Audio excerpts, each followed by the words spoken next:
उधर गाजा की घेरेबंदी कर इजरायल लगातार हमास के ठिकानों पर हमला कर रहा है। इजरायल की सेना का हमला का एक वीडियो भी सामने आया, जिसमें गाजा पट्टी के खान यूनिस इलाके में घुसे इजरायली सैनिकों ने निशाना लगाते हुए हमास के कई ठिकानों के परखच्चे उड़ा दिए।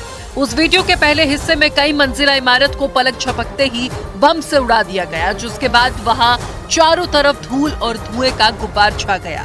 खान यूनिस दक्षिण गाजा का एक शहर है जहां कई शरणार्थी कैंप है और इस इलाके में इजरायल की सेना लगातार बमबारी कर रही है। हालांकि इजरायल की सेना ने जो हमला किया था वो शरणार्थी कैंप से काफी दूर था।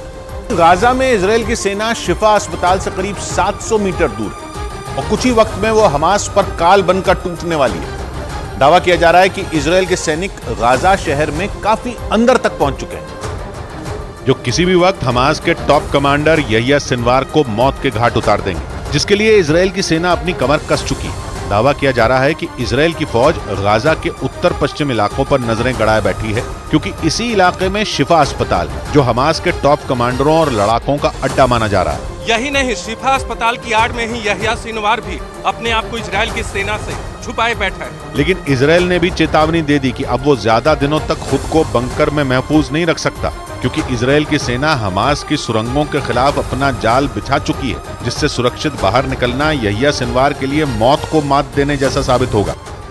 उधर गाजा पट्टी पर इजरायल के हमलों के बीच लाखों लोग उत्तरी गाजा से दक्षिणी गाजा की तरफ पलायन कर गए। 7 अक्टूबर को हमास के हमले के बाद इजरायल की सेना गाजा पर बमों और मिसाइलों की बारिश कर रही है और उत्तरी गाजा में तो इजरायल ने हमास के ठिकानों को निशाना बनाते हुए जमीनी हमले भी शुरू कर दिए, जिसकी वजह से गाजा के उत्तरी शहरों में रहने वाले लोगों ने दक्षिण की तरफ पलायन करना शुरू कर दिया है।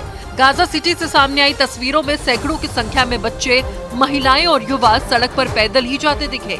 संयुक्त राष्ट्र के मुताबिक युद्ध शुरू होने के बाद से अब तक 5 लाख से ज्यादा लोग गाजा से पलायन कर चुके हैं। उत्तरी गाजा से पलायन करने वाले नागरिक मिस्र के रास्ते जान बचाकर निकलने की कोशिश में हैं।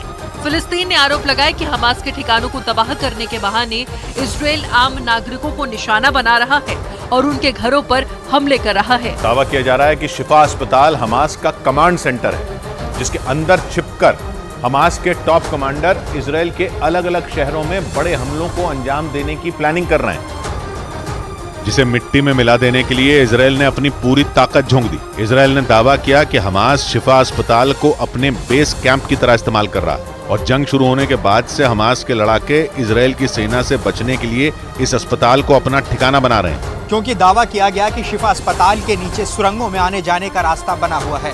इसलिए इजरायल की सेना ने शिफा अस्पताल को घेरना शुरू कर दिया। हालांकि हमास ने इजरायल के इस दावे को सिरे से खारिज कर दिया था, लेकिन इजरायल ने दावा किया कि उसे ये जानकारी हमास के उस लड़ाके ने दी जिसे उसने 7 अक्टूबर के हमले के बाद पकड़ा था। इजरायल के मुताबिक वहां से सुरंगों में घुसने के एंट्री पॉइंट बनाए गए हैं, जो एक तरह से हमास के कमांडरों और लड़ाकों के लिए ढाल का काम कर रहे हैं।